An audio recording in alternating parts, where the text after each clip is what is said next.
D et go.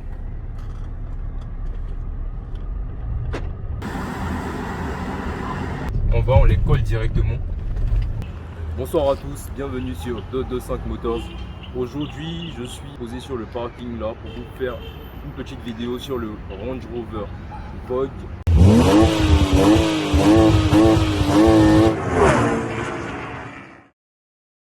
C'est celui-là même qu'on appelle le Range Rover. Les autres Range Rover tels que le Sport, le Vela ou comment il s'appelle l'autre déjà, le tout petit, le Evoque, voilà. Ce sont juste des dérivés, des déclinaisons du Range Rover classique comme ça, celui qu'on appelle Vogue, voilà. Donc là aujourd'hui on est sur une version TDV6. Alors vous pouvez remarquer qu'on a un format un peu différent, on le fait sur place suite à plusieurs demandes de certaines personnes. Bon, c'est un peu difficile, il y a le vent, il y a les aléas, le bruit, tout ça. Mais vu que beaucoup de gens me disent que tu passes trop vite sur certains détails, on aimerait que tu repasses un peu comme à l'ancienne. Donc on est obligé de contenter un peu tout le monde. Voilà, donc aujourd'hui on va revenir un peu aux sources. J'aime beaucoup ces optiques là, voilà, qui ressemblent d'ailleurs beaucoup aux optiques d'un Range Rover Sport. Voilà, donc la différence n'est vraiment pas énorme, comme sur par exemple un Vela ou un Evoque. Là vraiment de loin tu pourrais confondre ça avec un Sport. Voilà, mais sauf que c'est un peu plus volumineux quand même. Donc on a cette calandre là, comme ça, noir. On a le grand sigle Range Rover inscrit là. T'as le pare-choc comme ça. Franchement j'aime bien comment les inscriptions sont faites à l'intérieur. Vous voyez, des optiques comme ça, franchement c'est pas mal. Donc pour ce qui est de la face avant, franchement ça ressemble vraiment à une voiture de mafieux, une voiture qui est, voilà quoi, vraiment volumineuse, vraiment grosse. Voilà, je ferme la portière pour que vous voyez un peu le profil. Alors pour le profil, il y a un truc qui fait que ce véhicule est très reconnaissable, ce sont les bandes. Donc, vous voyez ces bandes là, franchement ce sont des bandes, quand tu les vois tout de suite tu sais que tu as affaire au grand Range Rover. Bon, comme je le dis encore, le Vogue Handgriff. Voilà, donc de grosses jantes. Donc on a des jantes en combien de pouces, on a des jantes en, ouais, là on a des jantes 21 pouces quand même, donc énorme hein. Voilà, le 21 ici, donc on a des 275 par 45 R21.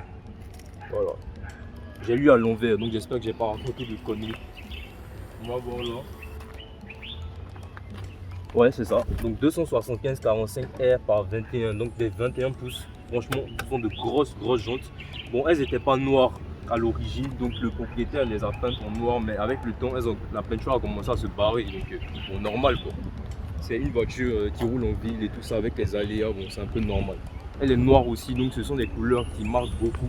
Dès que tu as une voiture noire, ça se voit beaucoup. Donc, très carré comme ça, franchement. De profil, comme je le disais dans la vidéo que j'ai fait sur tout ce qui est HSE Sport de Range Rover, ce sont mes deux voitures préférées de Range Rover. Le Range Rover classique comme ça, le Range Rover Sport. Les autres modèles, je suis un peu moins fan. Voilà. Bon ben, on a les vitres teintées, voilà, à l'arrière, devant pas du tout. Mais ça reste vraiment globalement un carré opaque noir. C'est-à-dire on a cette impression de bloc black qu'on peut avoir comme ça. Donc vraiment pas mal. J'aime bien aussi comment les phares à l'avant, vous voyez, se prolongent jusque sur les ailes.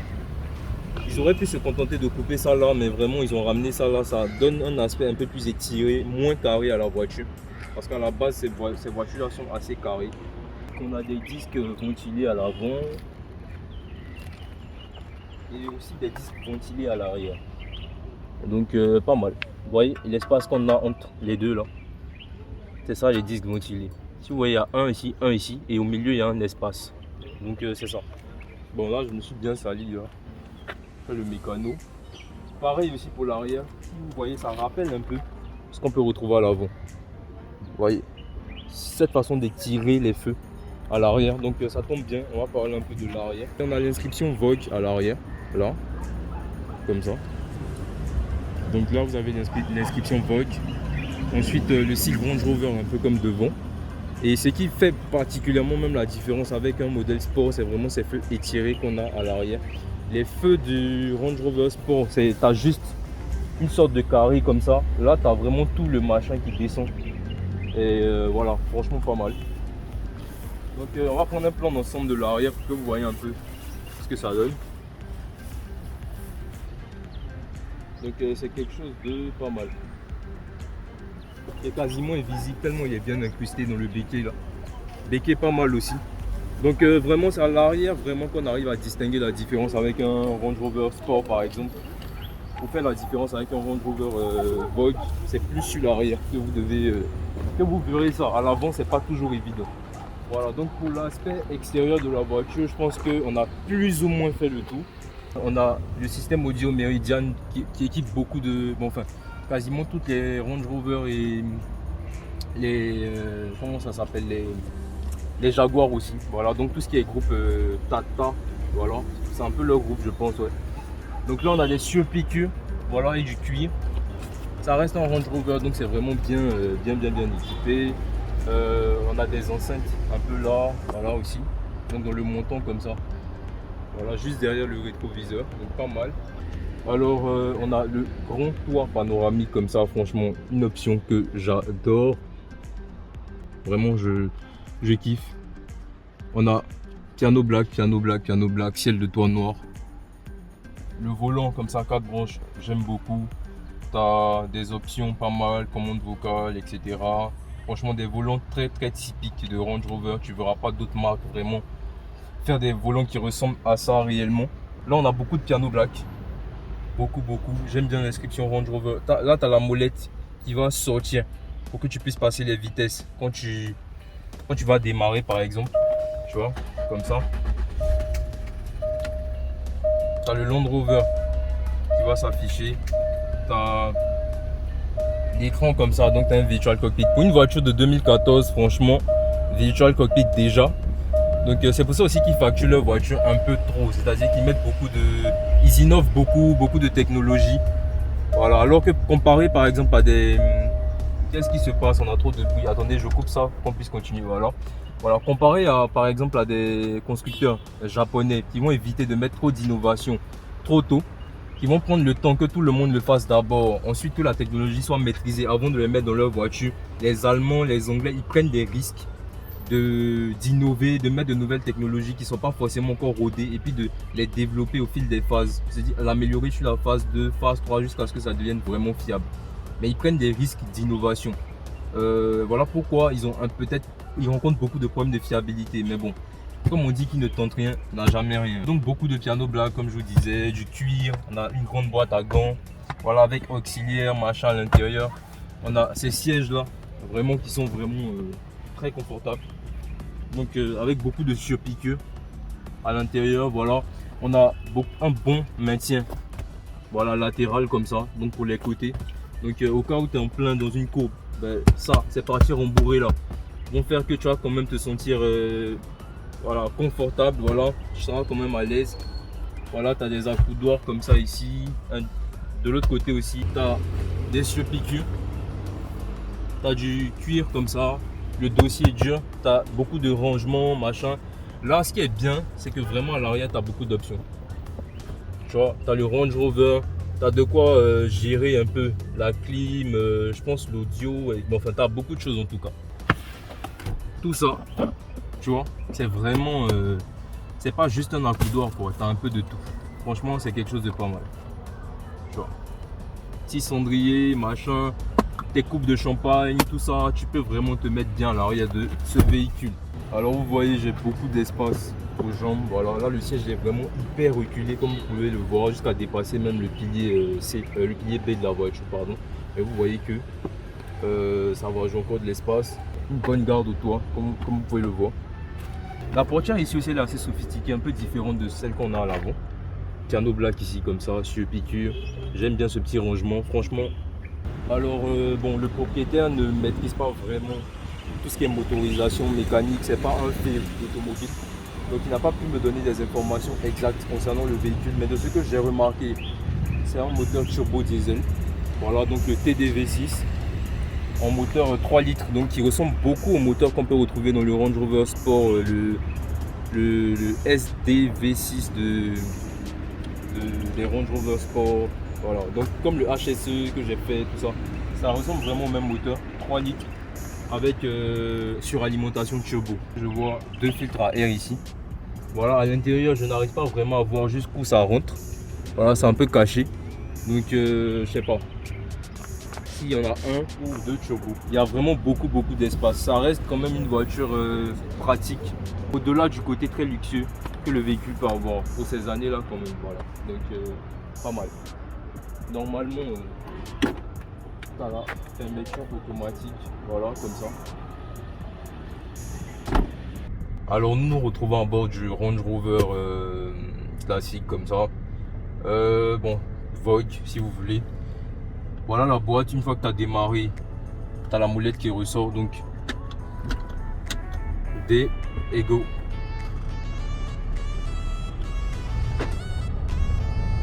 Mais là, vu que je suis vraiment dans un quartier, on va dire avec des habitations, tout ça, je vais me garder de trop lancer le véhicule, voilà. Je vais juste vous parler un peu vite fait de mon ressenti à la conduite. Déjà, ça se sent que c'est une voiture qui est confort. La direction est hyper souple, regardez. On sent pas vraiment le poids, même si c'est une voiture qui fait environ 2 tonnes 4, voilà, un peu moins de 2 tonnes 4 je pense. Donc pas mal. Le freinage, bon ben pour le moment je sens qu'il arrête convenablement le véhicule, vous voyez, ça va. Après, avec tout le poids qu'on a, c'est normal qu'ils aient mis 4 disques ventilés. Voilà, en général tu retrouves des ventilés à l'avant et des normaux en griffe à l'arrière, mais là bon, ils en ont mis 4 sur le véhicule, voilà, pas mal. Voilà, on a tout ce qui est navigation, téléphone, multimédia par ici, donc c'est quelque chose de pas mal. On a vraiment une impression de dominer le bitume, franchement. Regardez là, on est sur une partie qui est cassante et tout ça, mais avec ces amortisseurs, il y a un bon amortissement, voilà, tout simplement. C'est super confort. On ne sent même pas qu'on est en train de rouler sur de méchantes aspérités, tout ça. J'aime bien aussi la vue qu'on peut avoir une fois qu'on est posé comme ça. On a une impression de hauteur, on a ce capot là bombé à l'avant. C'est vraiment bien. La position de conduite, elle est confortable aussi. Voilà, d'ailleurs on a des sièges automatiques, vous voyez. Donc voilà, je les règle. Voilà, pas mal. Je avance un peu mon siège là. Bien, franchement confort. Le cuir il est doux. On a tout qui nous tombe intuitivement sous les mains comme ça. Franchement j'aime beaucoup. Voilà, on a des palettes. Je me demande à quoi ça sert ce genre de véhicule là. C'est un peu du sel franchement d'avoir des palettes ici. C'est pas la voiture avec laquelle tu vas aller attaquer ou avec laquelle tu vas aller placer la voiture dans des courbes. Donc bon, c'est vraiment un peu de marketing, c'est juste du commercial, je pense. Voilà, dans les rétroviseurs, on a des détecteurs d'angle mort. Donc pas mal. Au cas où tu as une voiture qui est dans ton angle mort que tu ne vois pas, donc tu as toutes ces options là. J'aime bien le piano black, le chrome qu'on a comme ça dans la clim. Pour les bouches de clim, c'est pas mal. Le chrome aussi qu'on a autour du virtual cockpit. Ici, ce cuir là avec des surpiqûres, franchement pas mal. Donc bon, dans l'ensemble ça va, hein. C'est une voiture qui se débrouille pas mal. Elle est coupleuse, donc normalement à partir de 2000 tours minute, on a environ 600 Nm. Donc si tu prends la même motorisation dans un Range Rover Sport, c'est un peu plus. Voilà, tu auras 300 chevaux là-bas et 700 Nm, un truc comme ça. Donc pour les connaisseurs de Range Rover, n'hésitez pas à me dire ce que vous en pensez. Et s'il y a des informations que vous trouvez qui ne sont pas justes, ben, n'hésitez pas à mettre en commentaire. Voilà, ça reste ouvert. Voilà, d'ailleurs, je ne suis pas ingénieur chez Range Rover, donc c'est une voiture que je découvre comme beaucoup de personnes parce que c'est pas la mienne. Ça aurait été la mienne, ça serait une autre histoire, mais là, c'est pas ma voiture. Et je peux dire même que c'est la première, le premier en grand comme ça en Vogue Voilà le Range Rover classique comme ça que je conduis. D'habitude, beaucoup de sports, de Vela, Evoque. Celui-là, de ces années-là, c'est le premier que je conduis. J'ai conduit les versions d'avant ça. Les versions, je pense, 2011, si vous vous rappelez. Il y a une version avant ça que j'ai conduit, un bleu nuit qui était vraiment top. Vous voyez, on a vraiment une grande impression de confort dans le véhicule. Mais vraiment. La boîte, elle est vraiment toute douce, toute souple. Voilà, on a les différents modes de conduite par rapport au terrain que tu vas avoir. Donc tu vas avoir l'aide à la descente en pente, tu vas avoir le mode c'est-à-dire roche, neige, bon, on fait un peu de tout quoi, tu vois, des dunes. T'as voilà le mode franchissement ici pour la voiture qui est inclinée comme ça sur le côté. Donc franchement, il y a beaucoup de choses pas mal. Ça reste une voiture à la base qui est dédiée au franchissement. Ça reste une voiture qui est dédiée au off-road à la base. Voilà. Donc vraiment confortable et off-road à la fois. C'est un peu l'ADN de Range Rover. C'est-à-dire construire de Land Rover même, on va dire. Construire des véhicules qui soient à la fois typés confort, très confort, mais en même temps qui puissent aller vraiment au bout du monde. Voilà. Quoique aujourd'hui cette philosophie-là n'est plus vraiment respectée. Aujourd'hui c'est vraiment des voitures de frime, des voitures de ville. Mais j'ai vu une interview, un documentaire on va dire, où on demandait, à l'époque le gars qui a designé ces voitures-là, qui a créé le premier Land Rover de je sais plus à quelle année, qui a dit qu'il était un peu déçu que ces voitures qui étaient à la base construites pour le cassant, pour des aventures, sont aujourd'hui devenues des voitures de frime, des voitures de ville, tout simplement pour voilà. Donc bon, c'est un peu ça. Les choses évoluent avec le temps. On a une autre époque et voilà. Aujourd'hui, les gens achètent des Range Rover plus pour la ville, plus pour le quotidien, plutôt que pour les mettre, on va dire, dans des situations inconfortables. Voilà. Donc globalement, bon là, on a la possibilité de prendre encore quelques trous. Vous voyez que les voitures devant nous peinent vraiment. Si vous voyez, mais nous, vous voyez, on les colle directement. Limite on pourra aller beaucoup plus vite même, mais on est obligé d'attendre qu'ils se traînent là, parce que bon, normalement on est dans un Range Rover avec tout ce qui va avec, de grandes roues, des suspensions construites vraiment pour ça. Bon, il y a un peu de circulation et tout ça, et comme je vous ai dit, le timing il est un peu short aussi, il faut reconnaître, donc je vais pas aller trop loin. C'est juste de vous faire quelques tours de pâté et vous montrer un peu, vous parler un peu, vous donner un peu mes impressions sur le véhicule. Donc vraiment position de conduite vraiment top, il n'y a rien à dire. La voiture elle est ergonomique, il y a vraiment tout ce qu'on peut attendre d'un véhicule de cette gamme là, voilà.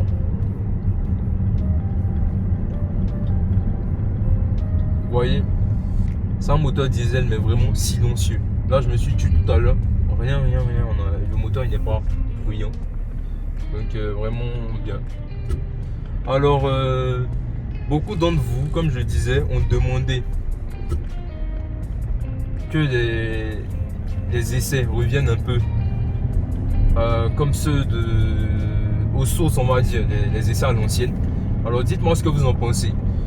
C'est mieux de faire des trucs d'un trait, ou alors de prendre le temps comme ça, de faire des trucs sur place, voilà. Bon, même si c'est pas toujours facile hein, avec le micro, les bruits, voilà, il faut vraiment prendre beaucoup de paramètres en compte, voilà. Donc dites-moi concrètement qu'est-ce que vous préférez. Alors bon, je pense qu'on a fait un peu le tour hein. Voilà, faut dire aussi que ce sont des voitures qui ne consomment pas du tout, ça consomme pas grand chose. Je vous mets un peu les consommations légendes là, mais vu que j'ai pas fait de grande distance avec la voiture, je peux pas vous dire, mais selon ce que le propriétaire m'aurait dit, c'est pas des voitures qui consomment énormément. Donc bien quoi. globalement, voilà un peu mon avis sur le véhicule. Comme vous avez pu constater, bon, ben, c'est un véhicule que je découvre avec vous, donc je ne vais pas vous apprendre de grands secrets sur la voiture. On a passé un petit moment ensemble. Je vous dis merci d'avoir regardé la vidéo. À très bientôt pour une nouvelle vidéo et ciao.